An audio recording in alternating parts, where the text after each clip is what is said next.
Welcome to Legion Builds, where I guide you on how to bring your favorite fictional characters into Dungeons & Dragons. This video and all my content is made possible by my Patreon supporters, and it's dedicated to everyone who subscribes to my channel. You're all the reasons why this keeps going. Thank you. Join the Legion today at patreon.com/63rdlegion for free and help decide next week's new character. Joining my paid tiers allows you early access to my content, a shout out in my videos, and home-brewed 5e items for your games.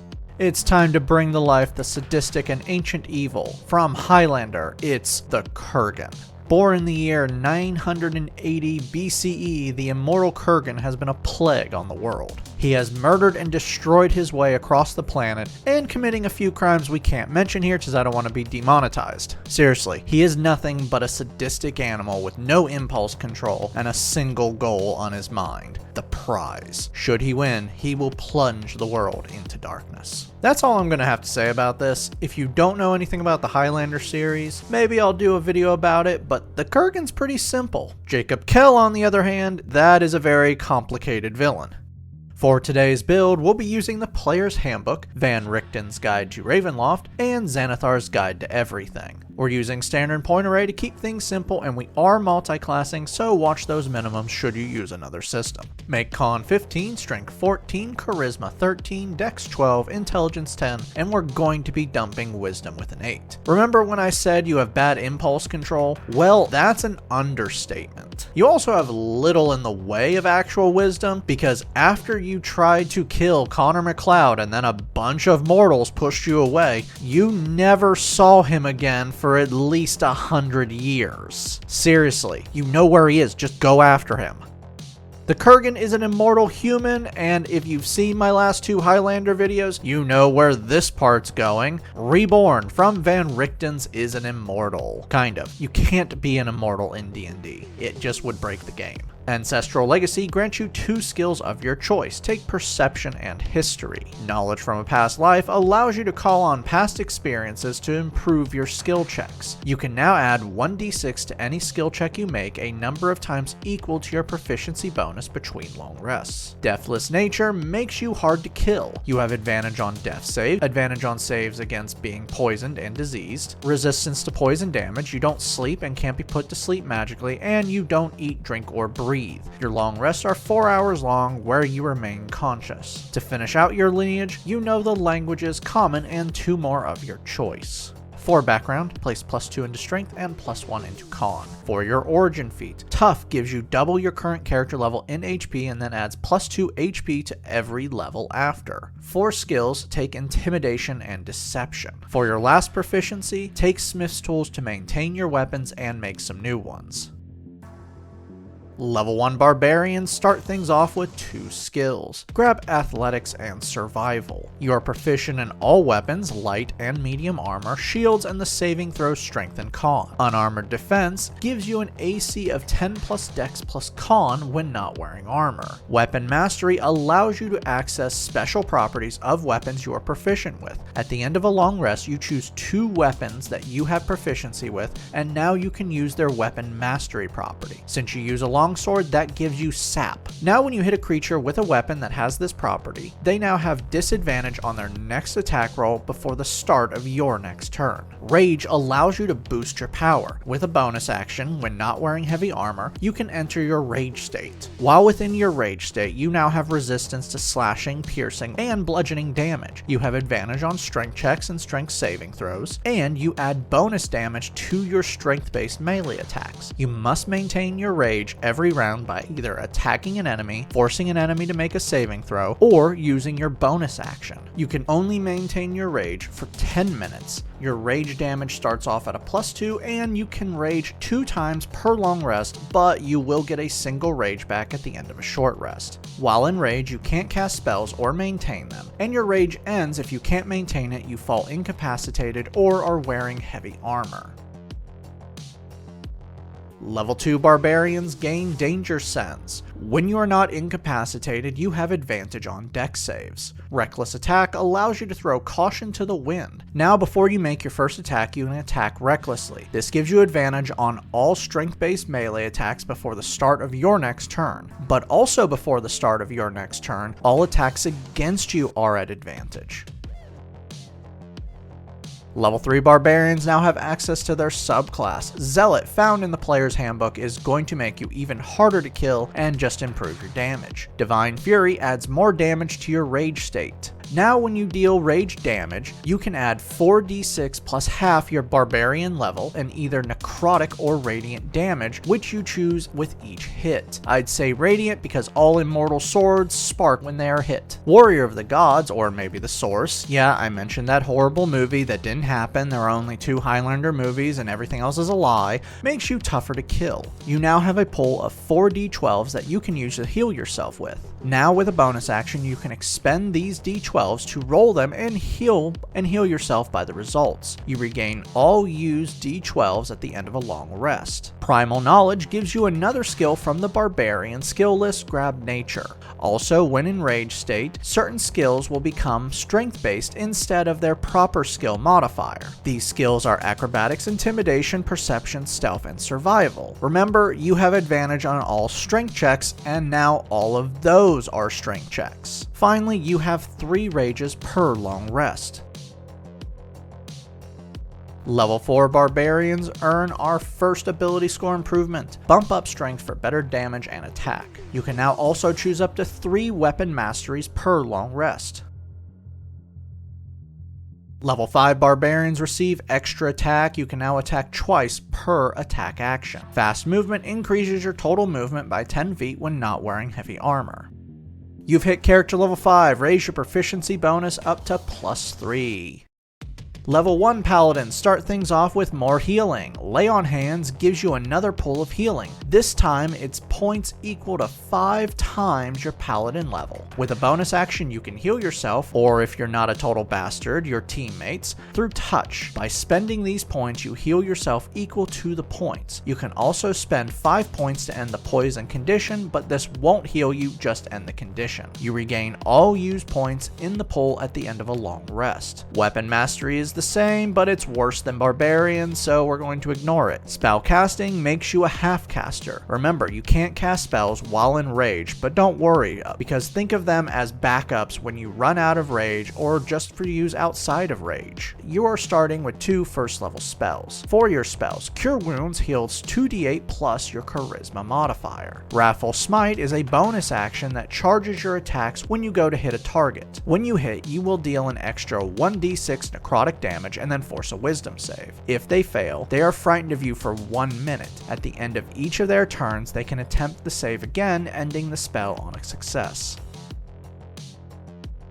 Level 2 Paladins learn a fighting style feat. For this feat, Great Weapon Fighting improves your damage when wielding a weapon with 2 hands when the weapon has the versatile or 2-handed property. Now when you roll a 1 or 2 on the damage, you treat it as if it's a 3 instead. Paladin Smite gives you the spell Divine Smite for free, and you can cast it without a spell slot once per long rest. Divine Smite is a bonus act that adds 2d8 radiant damage when you hit with a melee attack, and if they are a fiend or undead, they take an extra 1d8 radiant damage. For your new spell, take what you want. We actually don't need many spells for this build. We'll get the ones we need and then just move on. Level 3 Paladins now have access to their subclass. Conquest from Xanathar's really fits your whole vibe. Channel Divinity is special features you can use twice per long rest but regain 1 use after a short rest. All Paladins get the same first Channel Divinity and then get others from their subclass. For your normal Channel Divinity, Divine Sense is a bonus action that allows you to sense the presence of celestials, fiends, and undead within 60 feet of you when you are not incapacitated. You can also sense holy and unholy holy items and places. For a Conquest channel divinity, you get 2 since this subclass hasn't been updated yet. Conquering Presence is an action that forces each creature of your choice within 30 feet of you to make a wisdom save. If they fail, they are frightened of you for 1 minute and can repeat the save at the end of each of their turns to end the effect. Guided Strike adds +2 to an attack roll before the DM says if it hits or misses. Oath Spells gives you bonus spells at certain levels. For these spells, Armor of Agathes grants you 5 temporary HP and then for the next hour shields you. When you are hit with an attack during that hour, they take 5 cold damage. The spell ends early when you no longer have the temp HP. Command targets one creature within 60 feet and forces a wisdom save. If they fail, you issue a one-word command that is listed in the spell, like drop what they are holding and a few more. For your new spell, remember, take what you want because we're good. Level 4 Paladins earn another ability score improvement, Cap Off Strength. Choose another spell here and keep going. Your character level 9, bring your proficiency bonus up to +4. Level 6 Zealot Barbarians gain Fanatical Focus. Now when in Rage, if you fail a saving throw, you can re-roll the save and add your Rage bonus damage to it. You now have 4 Rages per long rest. Level 7 Barbarians receive Feral Instincts. You now have advantage on initiative rolls. Instinctive Pounce allows you to move half your speed with the same bonus action you use to enter your rage state. Level 8 Barbarians earn another ability score improvement, Start Raising Con for more health and AC. Level 9 Barbarians learn Brutal Strikes. Now you can use your reckless attack in new ways. Instead of giving yourself advantage on your next attack, you get to add an effect and the damage for your next attack. If your attack hits, you deal an extra 1d10 damage and then choose one of 2 effects. For these effects, you can push the target back by 15 feet and then move half your speed towards the target, and this movement doesn't provoke an attack of opportunity, or you can reduce the target speed by 15 feet until the start of your next turn. Your rage damage is now increased to +3. You've hit character level 13, bring your proficiency bonus to +5. Level 10 Zealot Barbarians now have Zealous Presence. With a bonus action, up to 10 creatures within 60 feet of you gain advantage on attack rolls and saving throws until the start of your next turn. You can use this once per long rest or by burning a use of rage. You can also now have 4 weapon masteries per long rest. Level 11 Barbarians gain Relentless Rage. You're now even harder to drop. Now when you hit 0 HP and you are in your rage state, you can make a DC 10 con save. If you succeed, your HP becomes twice your barbarian level. Each time you do this, after the first time, the DC is increased by 5 and can only be reset after a short or long rest. Level 12 Barbarians earn another ability score improvement, Cap Off Con. You now have 5 rages per long rest. Level 13 Barbarians receive Improved Critical Strike. You now have 4 effects to choose from with your Brutal Strike. For these new effects, you can give the target disadvantage on their next saving throw and now can't make attacks of opportunity until the start of your next turn. Or, before the start of your next turn, the next attack against the target made by another creature will gain +5 to the attack. You've hit character level 17, max out your proficiency bonus at +6. Level 5 Paladins gain 2nd level spells. Faithful Steed gives you the spell Find Steed, and you can cast this spell once without a spell slot per long rest. This spell summons an otherworldly steed to you to ride into battle, and upon summoning, you choose if it is a fiend, fae, or celestial. This choice decides its abilities, and it will remain with you until it drops to 0 HP. For your Oath spells, Hold Person targets one humanoid within 60 feet and forces a wisdom save. If they fail, they are paralyzed for 1 minute while you maintain this spell. They may retake the save at the end of their turns to end the spell on a success. Spiritual Weapon really isn't you. Hold Person, we can say, is you terrifying them so they can't move, and Command basically can be the same. You've just scared them so much they listen to you. But this doesn't fit. You summon a floating weapon that can fight for you for 1 minute while you maintain this spell. That's it. Here's the thing. You don't want either of these spells. You know why? Because casting Divine Smite at 2nd level will deal 3d8 radiant damage on a hit. For your new spell, who cares? As far as I'm concerned, we have every spell that fits you and don't need any more. Level 6 Paladins get Aura of Protection. Now when you aren't incapacitated, you and every ally within 10 feet of you gain a bonus to your saving throws that equals your Charisma modifier, which isn't much, but that officially helps with Wisdom saves. Our final level is level 7 Paladins, and Conquest Paladins now have Aura of Conquest. Now any frightened creature within your aurora has its speed reduced to 0 and takes psychic damage equal to half your Paladin level if it starts there. You get your final spell, take what you want. Now that we've hit level 20, let's recap. Your stats are Strength 20, Dex 12, Con 20, Intelligence 10, Wisdom 8, Charisma 13. Your total class levels are Barbarian 13, Paladin 7. Let's dive in.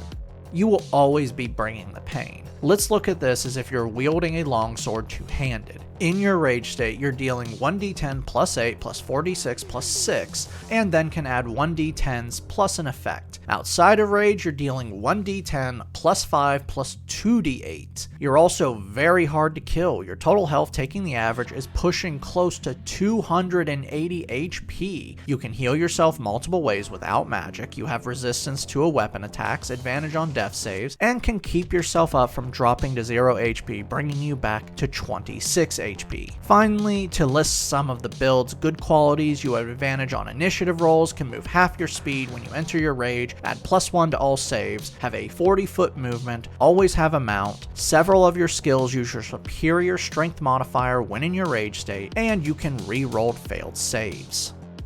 Downside. Well, the biggest problem is your wisdom score. Yes, you add +1 to saves, so it cancels out the negative, and you can re-roll failed saves. But when not in your rage, your skills still use that horrible modifier. You also have limited resources, but the thing is, it's not really that bad. You can rely on one class's resources, and then when it's up, just switch to the other class. Also, a good thing to point out is your paladin abilities can still be used with rage, just not the spells. The worst thing about this build is range. Rage and smites can only be used with melee weapons, so anything outside of melee range will just laugh at you as it pelts you with attacks.